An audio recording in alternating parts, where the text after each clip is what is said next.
नमस्कार, एक बार फिर से स्वागत है आपका हमारे YouTube चैनल आरजेएस बायोलॉजी में। और मैं आशा करता हूँ कि आप घर पे और सुरक्षित हैं। आज बिना वक्त में हम सीधा अपने टॉपिक पे आते हैं। हम एंजियोस्पर्म पादपों में जनन पढ़ रहे हैं और कल के लेसन में हमने जो है वो एंजियोस्पर्म में लैंगिक जनन की शुरुआत की थी और एक पुष्प की संरचना देखी थी, जिसमें हमने देखा कि एक पुष्प जो है वो रूपांतरित कर रहा है और उसके ऊपर मॉडिफाइड जो है लीव्स जो है वो लगी होती है। तो उन मॉडिफाइड लीव्स में से जो है अपन ने पढ़ा था कि बाह्यदल पुंज, दलपुंज, उमंग और जायन। अब यहाँ थोड़ा सा आप समझो, आगे का टॉपिक बताने से पहले मैं आपको थोड़ी सी और जनरल बातें बताऊंगा कि हमने ये देखा था कि पुष्प जो है वो प्लांट के ऊपर यानी कहने पर स्पोरोफाइट पे लगा होता है, क्योंकि हम ये जानते हैं कि मुख्य मेन जो प्लांट होता है एंजियोस्पर्म का वो स्पोरोफाइट होता है और ये रूट, स्टेम और लीव्स में बैठा होता है और इसी पे से ही कुछ शाखाएं जो है मॉडिफाइड होकर और फ्लावर बनाती है, जैसा कि हमने कर लिया। तो ये तो पूरा प्लांट जो है वो स्पोरोफाइट है और स्पोरोफाइट की एनाटॉमी और मॉर्फोलॉजी आपने 11th में कंप्लीट पढ़ ली कि तने की क्या संरचना होती है, पत्ती की क्या संरचना होती है और जड़ की क्या संरचना है। तो हम स्पोरोफाइट के बारे में पहले ही पढ़ चुके हैं। अब हमें ये देखना है कि गेमेटोफाइट कहाँ पर है, क्योंकि सेकेंड जनरेशन जो है स्पोरोफाइट के बाद में वो होती है गेमेटोफाइट। तो इसमें कोई दो राय नहीं है कि गेमेटोफाइट का जो विकास है, इसका जो निर्माण है वो इस प्लांट के ऊपर ही होगा, लेकिन वो कौन सी संरचनाएं है जहां पे गेमेटोफाइट डेवलप होगा और उसका जो है वो उससे जो आगे चल के गेमेट बढ़ेंगे। तो निर्माण कहाँ होता है, उसका डेवलपमेंट कैसे होता है, तो यहाँ पर वो कौन सी संरचना है। तो हमने देखा था कि जो फ्लावर है वो मुख्य जननांग धारण करने वाली संरचना है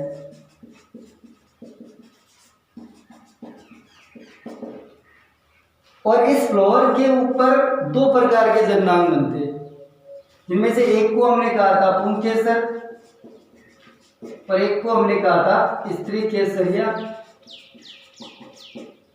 अंडर कार्य। तो सीधी सी बात है कि फ्लावर खुद एक स्पोरोफाइट है, यानी फ्लावर की अगर हम संरचना देखें तो स्पोरोफाइट है, तो इसी के अंदर ही वो गेमेट डेवलप होंगे। तो फ्लावर जो है वही गेमेटोफाइट को धारण करेगा, क्योंकि एंजियोस्पर्म में जो गेमेटोफाइट होता है वो अल्पजीवी होता है और बहुत ज्यादा रिड्यूस्ड होता है, इतनी संरचना नहीं बना पाता वो। तो वो संरचना जो है गेमेटोफाइट वो इन पर ही बढ़ेगी। और यहाँ ये भी समझ में आ रहा है कि यहाँ पे दो प्रकार के जननांग बन रहे हैं और जब दो प्रकार के जननांग बन रहे हैं तो गेमेटोफाइट भी दो ही होंगे, इसमें कोई दो राय नहीं। तो देखो पुंकेसर जो है ये नर जननांग है, तो यहां पर मेल गेमेटोफाइट बढ़ेगा।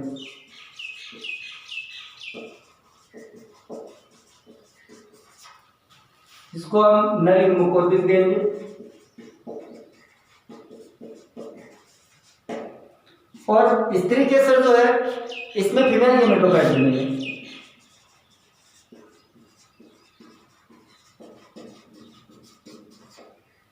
जिसको हम मादा युग्मकोद्भिद कहेंगे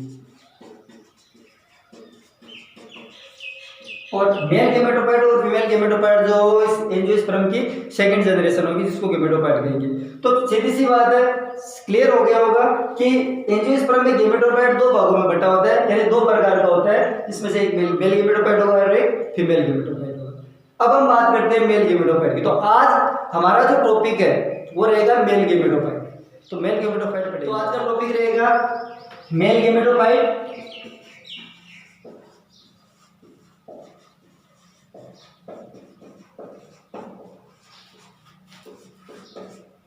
स्ट्रक्चर एंड डेवलपमेंट।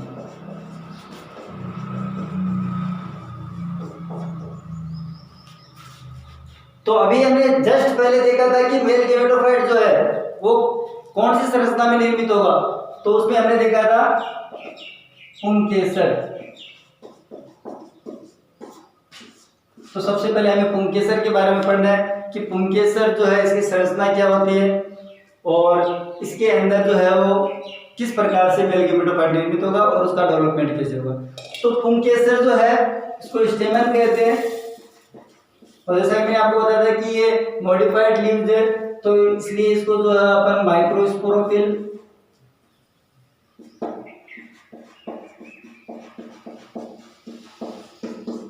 या लघु बीजाणु प्राणी भी कहते हैं। कहने मतलब ये कोई प्राणी थी जो मॉडिफाइड होकर और गेमेटोफाइट बनाने का काम करती है। तो देखिए यहाँ पे दो डायग्राम बना रखे हैं मैंने बोर्ड पे जो पुंकेसर के हैं।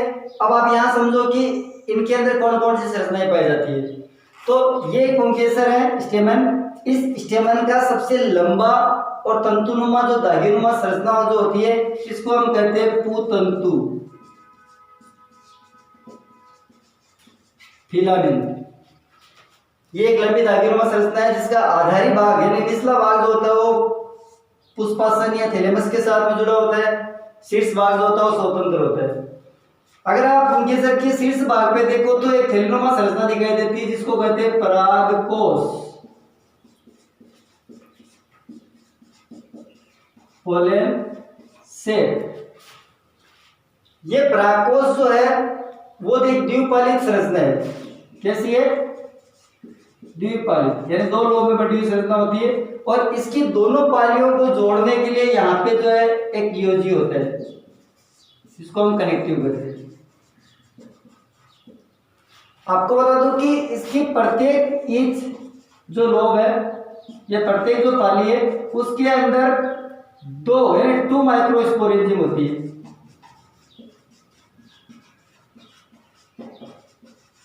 लघु बीजाणु।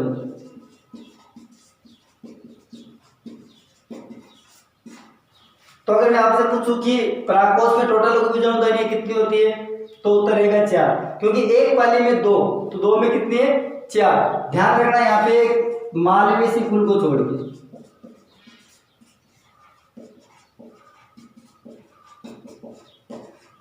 मालवेसी कुल में होती है 2 लघु बीजाणु दानियां।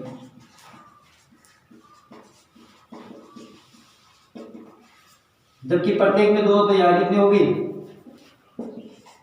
तो 4 हो गई। अब देखो यहाँ पे मैंने इसका एक सेक्शन किया हुआ है। अगर मैं यहाँ से इसको बीच में से काटूं तो हमें ऊपर से इस तरीके से दिखाई देती है जहां पर ये 4 लघु बीजाणु दानियां है, ये चारों।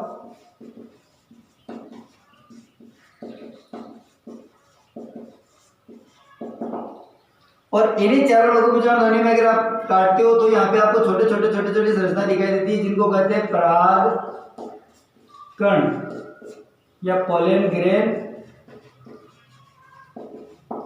या इनको हम जो है वो लघु बीजाणु भी कहेंगे।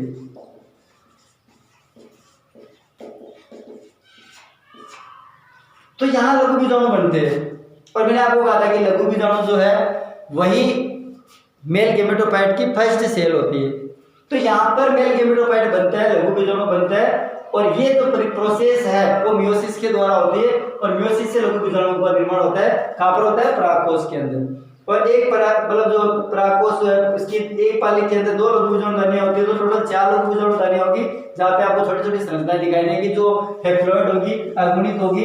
और यही संरचनाएं जो है इन्हीं को हम जो लघु बीजाणु कहेंगे, जहाँ हम इनको फीमेल गेमेटोफाइट भी कहेंगे। ध्यान रखना कि फीमेल गेमेटोफाइट भी कहते हैं क्योंकि microspore is the first cell of gametophyte, यानी माइक्रोस्पोर जो है वो पहली कोशिका है गेमेटोफाइट की।